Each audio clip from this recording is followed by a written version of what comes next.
Hey guys, we are back for another Raise of Our Lives. As you see on the screen, it says debate series. Now, these haven't always been a debate series because I don't always have a guest on. But what I like to cover on here are more topics off the beaten path and maybe things I don't cover. A lot of stuff on my channel, our live streams, client sessions, stuff to do with my business coaching, audience lab brand, yada, yada, yada. This has nothing to do with that. This is more about mainstream topics, political discussions. One of my recent ones was election recap after the most recent presidential election, et cetera, et cetera.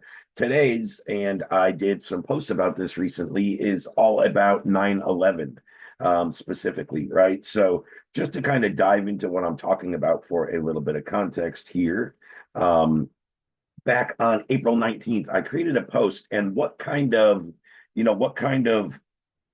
motivated or expedited me doing this episode and just gave me, yeah, really the motivation for it was, as I mentioned in this post here, but a recent interview I saw on Tucker Carlson where he was interviewing Congressman Curt Weldon, right? And all about 9/11 primarily. That interview was a bit more in depth. And a couple of the sources I'm going to mention, guys, the interview, if you never saw it and you want to watch it with Carlson and Weldon there, I will link below. There will be a couple other sources that I talk about throughout this. But again, what really inspired this was recently, and most recently, was that interview, watching that long interview with Tucker Carlson and Congressman Curt Weldon. I found it fascinating, but a lot of you guys know if you've been following me or been in my friend circle for a while, and maybe you don't, but I've always been fascinated by 9/11. I've read a number of books. I've watched a number of documentaries. I've put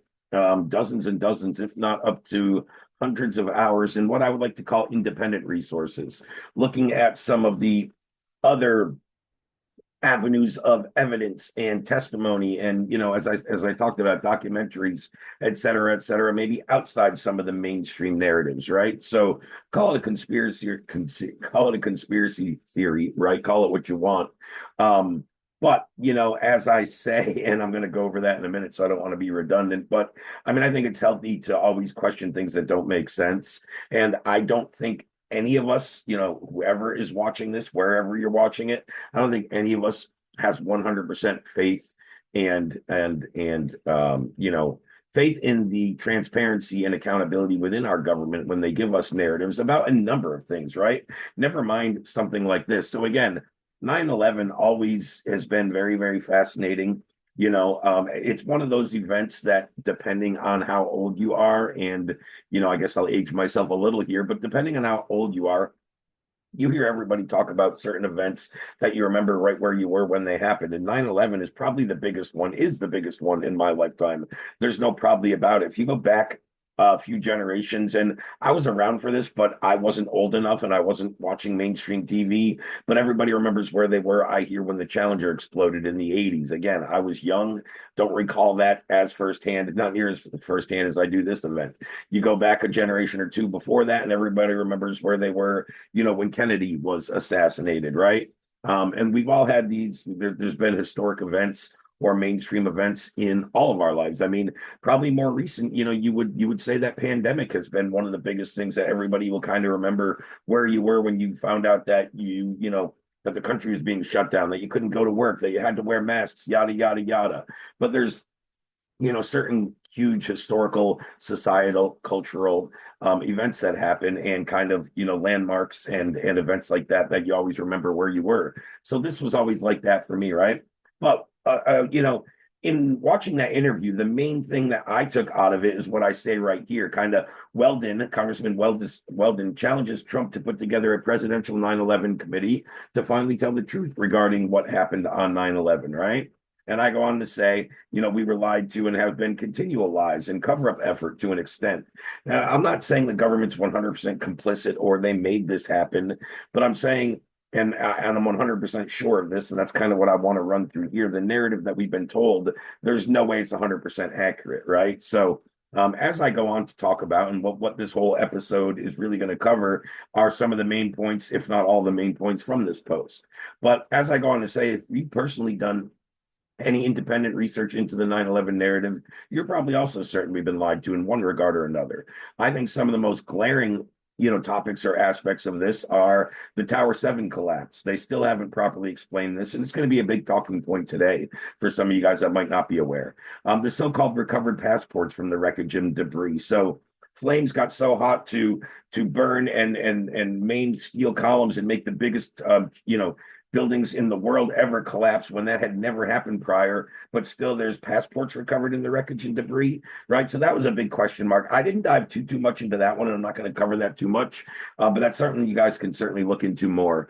I think all the other main aspects are what I dove into a bit more. We're going to talk a little about the flight maneuvers and skill set it would take to accomplish what those pilots accomplished that day based off the narrative we were fed. Number 4, I've been following these guys probably since 2006-ish, maybe even sooner. And even as recently as a few months ago, I saw the newest interview that the spokesperson for this organization did. But there's an organization out there called Architects and Engineers for Truth, which is a conglomerate or I don't want to use the word conglomerate, but which is a combination of 3,000 plus architects, engineers, contractors, firefighters, mathematicians who totally debunk how the 2 main towers collapsed that day. So that's a big talking point. I think the big thing is, and especially what Weldon was talking about, and what people might be thinking when I mentioned like challenging Trump to appoint a presidential committee, that was a little different than the 9/11 commission. The 9/11 commission wasn't 100% presidential appointed, and it had, as we're going to talk about, its own kind of objectives and some people involved with it, which kind of go into this being a conspiracy, a cover-up, what have you. Right. But, what I always like to, some of the biggest questions about the 9/11 report is if it's looking over the totality of what happened that day, what went wrong, who's accountable, and supposed to really get to the truth. Why was not one pilot interviewed in the entire report and investigation? Or if they were, it certainly wasn't published, but I don't even know one that was interviewed. I've heard of a few accomplished pilots that asked to be interviewed or wanted to speak at the 9/11 commission and were denied. So number one, if we're really trying to get to the truth, why are we denying certain aspects? Obviously, pilots have some knowledge of what happened that day. It's certainly relevant when the whole narrative is based around hijacked aircrafts of, just under 20 alleged, Taliban and Al Qaeda agents. If that's the whole narrative of what happened, why are no pilots interviewed, and why do we not want to hear from them? I actually just, today reheard other clips and quotes and firsthand on site the day and the minute it was happening, quotes from emergency responders, from firefighters, from reporters, from policemen, firsthand saying that there was explosions before those, buildings collapsed. There's still footage of that out there, but yet again, none of this ever made its way into the 9/11 commission report, which I found certainly interested. Congressman Weldon, who again, I'll drop the interview below. I'm going to cover him in a little more depth, but based on what he was doing and where he was in Congress and his roles, and we'll talk about that, should have definitely been interviewed, and his testimony should have been in the 9/11 report. However, they wouldn't let him testify due to, especially at the time, he was the only Republican congressman or Republican congressman that was questioning the 9/11 narrative. I think there was a few Democrats at the time questioning it, but it was really, really outspoken for, your own party. The Bush administration was in office at that time, Republicans, and, Weldon being a senior congressman at the time and being the head of the certain department that he was at. Again, it's slipping my mind right now, but I have it on the other page. We're going to cover that. He was questioning the narrative, but he had good reason to. And you'll see in that interview, there's 3 different times where the U.S. had direct corroborated knowledge of bin Laden being in Iran, yet we sent, lots of American kids into Afghanistan and Iraq and Pakistan and other countries, knowing bin Laden, having firsthand top tier government and CIA and intelligence information of where his whereabouts is, yet we're going in war in other countries on false pretenses. So again, if everything was 100%, accurate and true, we should have been going into Iran. And why were the Military, who gets the information first, and then secondarily, the American people never told that we had concrete information he was in Iran. I never knew that until recently when I did a little more research and corroborated that through a few different government documents and a few different sources, not just one person, but that also happened, right? Another big one, and we'll talk about this a little more with one or two of today's names that I'm going to cover, and the agency NIST, the National Institute of Standards. What does it stand for? Standards and I forgot the T for some reason right now. Standards and technologies. I know it, but anyway, you guys probably know what NIST is. It's going to be documented here. National Institute of Standards and yeah, technologies, maybe. Anyway, standard protocol when investigating any fire whatsoever is to properly comb through all the evidence, remains, and debris. However, in the biggest fire investigation in U.S. history, they ordered materials and remains from the scene to be removed and destroyed immediately. And we'll cover more about that. And again, I go on to say I could go on here, but these were just some of the biggest points. My post says, come on, Trump, let's do the right thing and make this happen. And then I was curious, what were some of your stances about 9/11? So if we go down and view some of the comments, I think it was a little interesting. I just want to cover this before I go into, the rest I want to cover. I want to make sure I hit all comments so none of them get missed. But I went on to say, and these will be some of the names I've already mentioned, so far or will be covering today. But what I talked about, below my post was some interesting names of relevance to look up regarding this matter and I dropped a few of them there. And then it's kind of funny, some of the comments I get right off the bat, like, oh, wow, you believe every single conspiracy about 9/11. Now, number one, I don't think that's true. I think there's way more conspiracies, but I think I brought up some valid points. But either way, let's let this guy have his opinion here. You believe every conspiracy about 9/11. I believe all of those has been debunked over the past 25 years, multiple times in multiple ways. Now, number one, I know that's not true.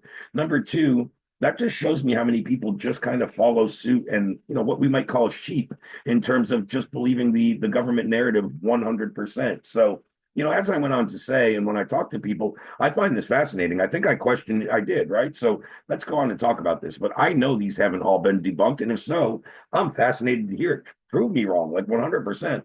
I'm objective to this. I'm open to hearing both sides and to letting the preponderance of evidence really dictate my opinion on the matter and what happened and all the subcomponents and the smaller aspects, right? But I said, I don't believe every conspiracy, but yes, I ask questions and don't fully believe everything my government feeds me.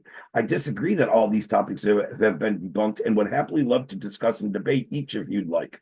Of course, I never get a reply from this guy, right? Because anytime I question somebody or ask them to explain to me how it's been debunked, it doesn't matter what I'm talking about. We could be talking about almost anything. Someone's like, oh, that didn't happen. That's not true. Cool. Let me know your thoughts otherwise or prove me wrong. And then nothing, right? This guy goes back to say, someone else that commented, talking to the initial commenter here, Jeff, the difference between a conspiracy and the truth is about 6 months. They have not been debunked. Look deeper. Like, I fully agree. So it's funny how his comment actually here has no likes, no reactions. And then me just like replying to him, 4 people agree with kind of the way I went about that, apparently, right? A couple people agree with his stance. Or this guy goes on to question me too. So again, he kind of backs up from his point right off the bat. And it's funny, everybody laughed at his. I didn't even do that. That wasn't even my reaction, was it? No, I didn't feel the need to laugh at him. I had an open discussion because I get controversial topics and I get people being fed a narrative for so many years and I get it being ingrained into their heads. And it's hard to see anything outside of that. But I just like to have a discussion and tell me your proof, right? So this guy goes on to say, as I mentioned in my post, right? Independent research, like he's already questioning that. Please list your sources as YouTube or some guy doesn't constitute research, right? So like he's already without any real in-depth knowledge of what I know or how much time I put into this, he's already just kind of dismissing what I've talked about as some guy I know or a YouTube video I once watched. 9/11 happened as it was published. No conspiracy, no cover-up, period. Right? So he seems pretty steadfast on that. But really quickly, I'm like, you're entitled to that opinion. It doesn't mean you get to automatically assume my research and the hundreds of hours I've read on the topic aren't valid. If you believe everything the government feeds you is true and you shouldn't ask questions, that's certainly your prerogative. You guys that want to operate that way through life, feel free to. Doesn't seem very sensical to me. If you're not challenging, there's not checks and balances. You're not holding people accountable. You're not wanting transparency and you're just, oh, what they say is true always. I think that takes us down a slippery slope. right? But I went on to say, I've read 4 books, watched numerous documentaries and interviews regarding 9/11. I can assure you it didn't happen 100% as it was published, right? So earlier, as you saw, he went on to say, no conspiracy period, no cover up period. Now he goes, well, I'm sure it was not 100% as advertised, but the government didn't have anything to do with it. So now he's already backtracking. And he's another guy. I'd be happy to have him on and hear his talking points, but nobody ever comes back and saying anything. They just said, like, it happened as it was published, no cover up. Okay, cool. Let me know why you believe that and what's behind that. And as soon as I kind of challenge him, right, I can assure you it did not happen 100% as it was published. Whilst I'm sure it's not 100% as advertised, but the government, right? So, exactly. He went on to say, brother, I encourage you to take a deeper look. Exactly. Most people and a lot of people said stuff like Kim here. I would love for the truth to be told. The world has been devastated. Thousands upon thousands have died as a result of a criminal act. I fully agree with this. And the only winner has been, yeah, exactly. Ownerships of weapon manufacturing, the industrial machine, constant wars for the past 20 plus years. So I totally agree with that. She goes on to say, Tony's kind of, anti-conspiracy to an extent, but don't waste your time, Ray. The American government has created and perpetuated and infiltrated this country with systematic corruption, and it's only getting worse. You're better off devoting your time and energy and emotional resources toward your kiddos or other family member. Great point. If you want to think that way, 100%. For me, this issue is important. I fully believe that there's something going on here, and the more people that talk about it, the more transparency we have, the better. So I totally get where Tony's coming from, and she very well could be right. This could be a big waste of my time, and nobody could give a crap, right? But I do, and that's all that really matters to me. Yes, it was a huge, evil, horrible sham, right? It was an inside job. I want to know where Obama was on 9/11, right? So everybody has their own thoughts, but it's just funny, looking back at this and anybody viewing this objectively. And again, this post was a few weeks ago, so it's not like the day it happened or when I'm still typing back and forth in these comments and the exchange. But it's funny to see people's opinions, how convicted they are behind them, and how quick they are to say, oh, maybe it wasn't 100%, or, hey, these have all been debunked. Well, I'd like you to come on and debate it with me, and then you get crickets and nobody comes back on. So I just find all those things interesting. So going into like all those points I was talking about here in terms of Tower 7, flight maneuvers and skills, the collapse of the building, the 9/11 Commission, things being omitted. Again, there's some great sources going into the Tower 7 collapse. No, I'm not going to start there. I'm going to start 9/11 Commission report, and I'm going to start with Philip Zelikow, who I personally think has a lot more culpability to what happened, to what we knew, what we didn't know, and what were decisions. More importantly, I think what decisions were made based on the actual intelligence we had. I mean, if you're really looking into 9/11 and to fix it and to not let this happen again, or to, fix these problems going forward and really assessing what happened, it's like based on the actual good intel that we did have going into the intelligence communities and trusting the process there. Based on that, why were some of the decisions that were made to invade certain places and stuff? And that doesn't line up. I think Zelikow is a lot more culpable again than most anybody in this, especially from a government point of view. So as it goes on to say down here, and I want to find the right spot where we kind of get into the 9/11 stuff. In 1989, the Bush administration, Zelikow was counsel. I want to see when he was appointed to, because I believe it was, if I'm not mistaken, he was appointed to actually run okay, right here. So in January 2003, Zelikow was appointed as director of the 9/11 Commission. Following an appointment at the Department of State from 2005 to 2007 during the mission, Zelikow returned to academics. It's funny, again, how within a handful of years, he's back out of government and at the University of Virginia. And I've been reading, and most stuff you find on him now, is on what he's doing currently. Zelikow, in 2002, years after 9/11, Zelikow authored the National Security Strategy of the United States of America. Though some have alleged Zelikow therefore outlined U.S. preemptive order war doctrine that 6 months later would be used against Iraq. I find that kind of ironic. I mean, you can look into a lot of things with Zelikow, and I have some more information to cover. But I just went and brought up, and again, I'm not a huge believer in Wikipedia being the most transparent or reliable or credible source, but I think they're still one of the most popular. And I just wanted to bring up what any average person can find when you look these people up. I have back channels in ways I do independent research. Some of the back channel YouTube, or independent. I don't even know if these are back channel. They're kind of mainstream, but more independent sources that I find to be more credible and more reliable than some of the more mainstream in recent years. So I'll drop some of those again. One of those is a channel called Redacted, and one of the more recent.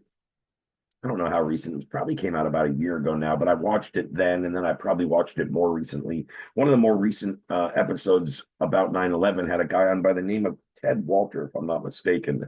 Could be Walters, I could be off.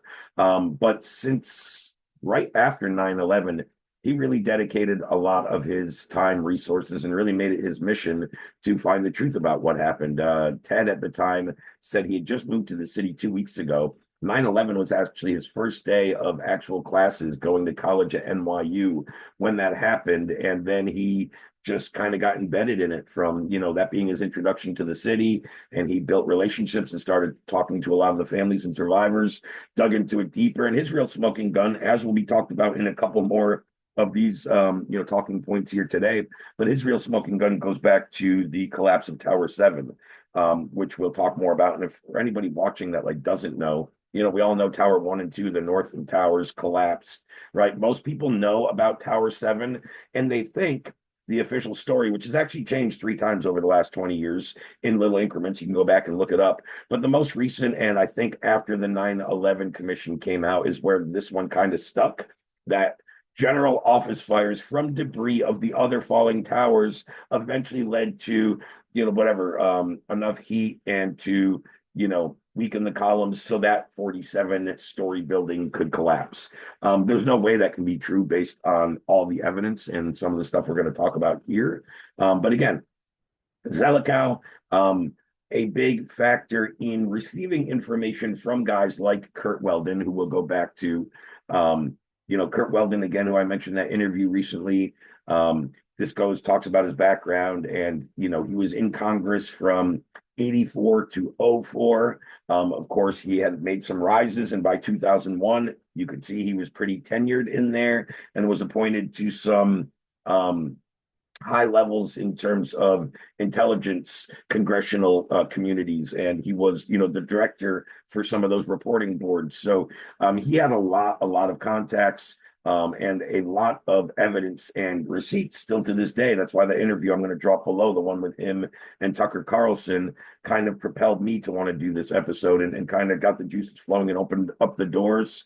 For me, again, was he did talk about some other points and actually have documents and paper trails back, showing proof of this stuff. And very ironic, very shortly after, Weldon spoke out, was a, 20-year congressman, had the respect of really, bipartisan respect, but especially of the Republican Party, and was ascending through that party in the ranks at his capacity as a congressman. And then all of a sudden, after he speaks out about this, after he starts writing books and questions the narrative, where do they talk about it? They raided his daughter's house. They started to say he was involved in some conspiracies. Weldon's moderately conservative record. Well, let's just tell them more about it. I think it's somewhere in here where they talk about, okay, so Russia and China, visits to North Korea, Iraq, Iran, and terrorism. Weldon has frequently taken contrarian positions, such as subject Saddam Hussein, Osama bin Laden, and pre-war Iraqi weapons of mass destruction. He's been critical of several federal agencies and Congress committees. I mean, we all know now, how many years later, that there were no weapons of mass destruction in Iraq. He was saying it then, and people were calling him nuts and ostracizing him from the party, and ultimately losing his seat in Congress that he was probably due to win as a shoo-in before this conspiracy happened, I want to say in 06. There is more about weapons of mass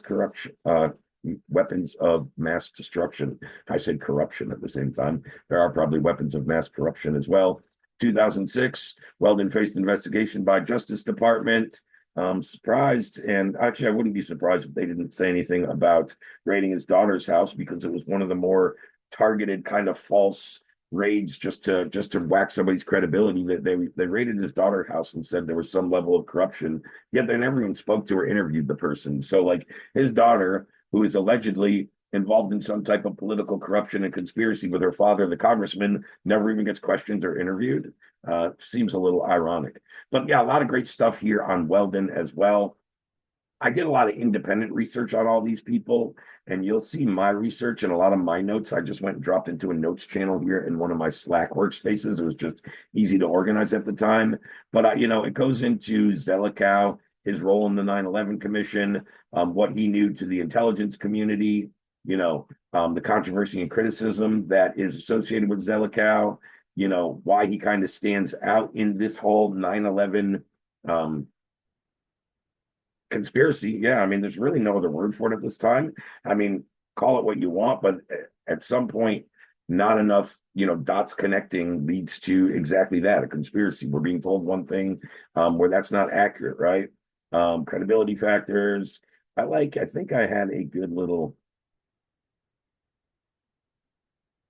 critical notes. Oh, now I'm down to John Farmer. I actually scrolled a little too far. Trying to read. So while Zeliko's ties to the Bush administration and his control over the commission's work raise legitimate questions about their impartiality, there is no concrete evidence providing the orchestrated cover-up of 9/11. Period. The 9/11 Commission report remains the most comprehensive official account, and discrepancies, e.g., Building 7's collapse, intelligence failures, are often attributed to bureaucratic chaos rather than a deliberate conspiracy. So sure, there's always ways they can go with it to make it sound good. I never even got to John Farmer yet, but John Farmer's, role in this, for any of you guys don't know, and this should say some of the books that he wrote because I don't want to mix up the titles. I read these a while ago. Farmer, senior counsel to the 9/11 Commission, served with Mo 3 and 04, a lawyer and a former New Jersey Attorney General, brought prosecutorial mindset to the investigation, focusing on reconstructing the timeline of events, et cetera, et cetera. His work was pivotal in analyzing performance of agencies like NORAD and the FAA. Farmer's most notable impact comes from the book, The Ground of Truth, the untold stories under America's attack of 9/11, which came out in 2009, which he revealed significant discrepancies on the official counts provided both by the military and government officials, right? So Farmer, who was on the inside, came out to write that book. I know there was another one too, it's probably listed somewhere here. But he wrote multiple books talking about the factual discrepancies he saw from the inside and from his roles, and especially with that kind of prosecutorial mindset, as they talked about, and the way he attacks topics and investigations is certainly next level. So I'm wondering if on the recap really quickly, just trying to save you guys from reading through all this. I can't find the title of the other book here right in front of me because I didn't space this out very well. But again, expect the Commission Recordings National Archives hosting classified. Yeah, read The Ground Truth, Farmer's Book, detailed and accessible source. Cool. So we talked about that stuff a little. Sorry for the delay there. I was kind of reading to myself. Then again, background of Curt Weldon. So I brought up his wiki page, and then this is more the notes that I got from doing more independent research outside of some of the mainstream narratives, and just to talk about who he was. So Curt Weldon, former U.S. Republican U.S. congressman who represented Pennsylvania from 87 to 07. When he was born, let's just go down to what's probably more important. And once we get into Weldon's political career was marked by his independent streak and willingness to challenge established narratives, which earned him, as it would most, right, both supporters and detractors. He was known for his extensive international engagement, leading U.S. delegations over 104 countries, maintaining close ties with Russian officials. which later drew scrutiny. His tenure ended in 2006 when he lost his reelection to a Democrat amid an FBI investigation into alleged influence peddling involving his daughter's lobbying activities. No charges were ever filed against him, ironically enough. Just enough to make him lose his seat in Congress, fall out of the limelight, and then everything went away and no charges stuck. That's kind of the way it goes and what they do. Talking about some of his ties to 9/11, primarily primarily revolve around his claims of government foreknowledge, intelligence failures, related to the terrorist attacks on that day. These claims, particularly those made after his time in Congress, have positioned him as a controversial figure in the 9/11 truth movement. Right below are some key aspects of his involvement. This is something he talks about quite a bit, Operation Able Danger, which is, and all ties in with pre-9/11 intelligence. Really cool to hear him talk about that a little more in depth in that Tucker Carlson interview that I had mentioned. Weldon gained attention in 2005 after he revealed the existence of a secret Pentagon counterintelligence program called Able Danger, right? And that was proven to be true, which he claimed had identified Muhammad Atta, the alleged ringleader, as many of you may know, in the 9/11 attacks and other hijackers as earlier as 1999, right? So we had these people on our radar. There's proof. The names have all matched up. This stuff has now been proven. So I find it very, very interesting. Again, there's a lot of notes here. I'm not going to sit here and read them and go through all of them, but I'm just kind of going through some of the main topics and narratives and some of the key people that I've seen interviews, books, and have some really credible and overwhelming preponderance of evidence to go against the whole mainstream narrative of office fires dropped, building 11, or of just some random guys could fly those planes into buildings, which is, goes back to my other talking point, the flight maneuvers and skills that are associated. And then Captain Dan Hanley really comes in here. So for any of you guys that aren't familiar with Hanley is a retired American pilot with 35 years aviation career, including service in U.S. As a U.S. naval aviator, United Airlines captain, flying 15 different aircraft and logging over 20,000 flight hours. Hanley served 10 years with the Navy, and then United Airlines, where he flew for 25 years, primarily as a Boeing 777 captain. He's the founder of 9/11 Pilot Whistleblowers, a global grassroots organization aimed at challenging the official narrative of September 11th. Hanley has rescinded. I'm not going to get into all that. That has nothing to do with it too much. His career ended in 2003 when he illegally, I forgot about that part until just reading it. So basically it says, and professional fallout from his 9/11 advocacy, right? So his career ended in 2003 when he was illegally terminated from United States Airlines, which he attributes to his outspokenness about 9/11 related safety concerns. So again, almost everybody that spoke out was in some way, shape, or form pushed out of their position within a very short time frame. 2003 for this guy, 2007 for the other guy, 2007, I think Zelikow was already back in the private sector. And we're seeing that over and over again, right? But basically, what Hanley goes on to say, and especially the documentary I watched with him, is, and again, the preponderance of evidence and opinions from a whole fleet of professional, career pilots, basically said there's no way that they could have pulled off those maneuvers. Basically, Dan Hanley was saying, even with his experience and, managing or handling and flying over 15 different types of crafts and logging over 20,000 hours, he didn't think he could pull off the maneuvers to hit the actual buildings as accurately as they were hit with those planes. All three of those hit that day. The Pentagon, I think, is the hardest in terms of the skill set and maneuvers needed for the size of that building, how close to the ground, how many other factors. But if you really watch this and dive into this and hear actual pilots, because I'm not a pilot. I mean, I've flown in a plane a few times. That makes me about the least expertised person to speak on this, right? But hearing lots of pilots that have flown for many years and made aviation their life, it's kind of, again, amazing and overwhelming to hear them talk about how hard it would be to pull this off. Never mind somebody, when we go back and look at the official 9/11 report, and when they really tracked back the hijackers, and particularly the pilots of each aircraft, and then tracked them back to the flight schools that they took and the simulators.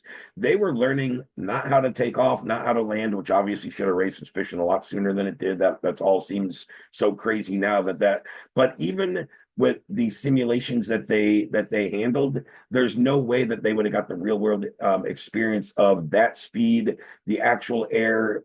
Even though everybody says it was a bright blue, clear day, there's still all kinds of things that come into play that you're not going to get from a simulation. And hearing the actual pilots talk about the actual difference from their simulated flights and how they train pilots, or back to when they trained in simulations to when they really got in the air and were really controlling the craft, it was night and day. So even if you could do some of these things in a few hours of simulations, in the minimal hours that these guys logged, it would be almost impossible to have everything go perfectly and execute that.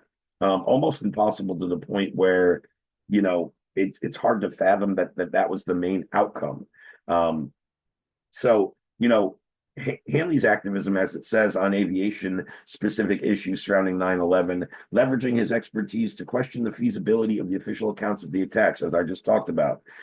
He's pursued litigation against American Airlines, Airline Pilots Association for wrongful termination. So I don't even know how that ever played out for him, but he's still trying to, right the wrongs in the past that happened. And there's a lot of information left here about him. Now, ironically enough, when I looked up Dan Hanley and tried to get his wiki, like I was showing you guys, I was getting IMDb's, I was getting SoundCloud. When I actually went to the wiki and clicked on it, you can see why that's the only one's purple. It was referring me back to, a footballer from 1883 to 1976. And this first guy, I don't think this was the right guy because their birth dates don't line up. Middle initials, I don't think line up. And it had no information on him. So, that's why I went back and showed you more of my independent research and not the actual wiki page. In terms of the other organization that I thought was really interesting and that I've been following for a long time, and it's hard to really refute or rebut their points and their expertise, are the Architects and Engineers for Truth of 9/11. Again, nonprofit organization promoting the conspiracy again, and I think they use these words in things like wiki. And maybe it's just there, right? Maybe it's no big deal, but it seems like they use that in like the first sentence to be like, oh, they're promoting a conspiracy theory, right? But they're promoting what they feel is truth and that what they feel like was never told to the American people. Now it's positioned as a conspiracy theory, but maybe the conspiracy is what actually happened, and they're just exposing the truth, right? But basically saying that buildings were controlled in a destroyed demolition, which I keep hearing over and over. Again, the redacted episode with Ted Walter, going to be linked below, is going to be the best evidence on that he can speak to that in a little more depth, because I'm running short on time before I have another call coming up. But talking about the 9/11 Truth Movement, their advocacy, as I mentioned before, over 3,000 architects and engineers primarily, mixed in with some mathematicians, firefighters, and all 3,000. There's not one person within their group that says this could have happened the way that it's explained to us in the 9/11 Commission. Then we get back to the 7 World Trade Center, which was a big talking point, as I mentioned, with Curt Weldon, in that, Ted Walton and Redacted, Ted Walton on the Redacted channel episode.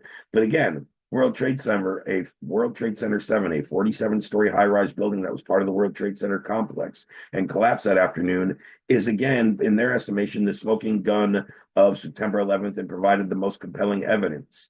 I saw firsthand reports and on-scene reporters, CNN being one of them, an interview Brian Williams was doing with a fire official at 9/11, of them telling the people around that building or people that they were either speaking with on radio or communication or interview, that this building was about to come down. They even said blown up. Now, this was before number 7 came down. There was people on the ground saying, back up, it's about to come down. Another guy comes walking by saying this building's about to blow up. Like, this stuff was all happening on the ground in real time. All this stuff never made it into the 9/11 Commission report. Because those couldn't corroborate the narrative that they were trying to portray in said report. So it's very, very interesting. But especially this building, some of the main factors is, if this was never hit with a plane, we all know that.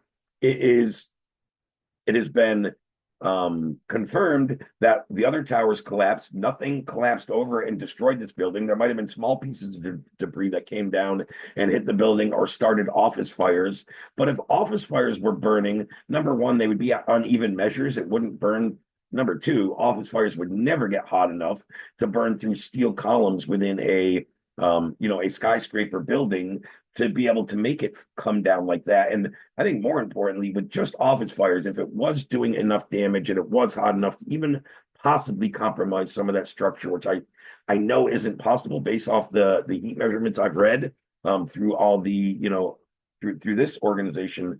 But you know, the building, if it did collapse due to office fires and random other things outside of controlled demolition, it would not have collapsed in a free fall, all down in a 6 or 7 second boom. I mean, when you watch if you guys ever look up the collapse of World Trade Center 7, and I highly recommend you do look it up if you've never seen it, it comes down exactly like a controlled demolition building. There was other eyewitness reports on the ground right when that happened saying, did that building collapse or did it blow up? And the cop walking away is like, there was definitely explosions a couple seconds before we heard the echoing of the building falling into itself, right? So there's just so much stuff to contradict that. That's why I think it's kind of funny, when we're back talking about that post that I did and some of the comments of like, hey, you believe everything you see, right? And you believe everything you see, or it happened as it was published, no conspiracy, no cover up. Like, I don't know how you can 100% believe that, especially, if you know anything about the topics, the names I've mentioned today, some of the sources I've mentioned, or taken any time to, read some of those books that I talked about, to watch some of the interviews that are going to be linked below, or some of the ones that I've watched in the past. I mean, obviously, as of today, this is what we see when we look into the Manhattan skyline and what's left of 9/11. And I think that's a lasting image in a lot of people's minds. It's still beautiful and something we can see today as a tribute, but I still think there's a big yearning to find out the actual factual evidence of what happened that day, to hold people accountable. Why were the American people lied to? And I think once you're so deep in a cover up, especially I'm guessing at the governmental level, and you fed it to people for so long, now even if you go back on that to build credibility, I think they're worried that they are destroying credibility. Now we have to admit we've been lying to them for 20 whatever years, right? And I think that's one of the big hesitations. And hopefully, I think we've already started to see it in the last few months. Hopefully, there's more and more, redacted documents and stories about anything that the American people have questions on, or that has been labeled as a conspiracy theory over the years. So that's kind of my recap, my talking points. Again, look down in the description, check out a couple of these resources, go through them, and drop some comments here about your thoughts, about things you'd like me to cover or talk more about, more research you'd like me to go into. I kind of did this off the cuff without a main outline, or as you can see, I didn't have all the flashy editing and visual aids, but I just tried to speak about what I thought was important, what I have really dove into, and the reference points that I've either read their books or watched enough of their interviews or done independent research and find the person somewhat credible, can corroborate the stories and evidence. And I just wanted to share that with everybody that's interested in this topic.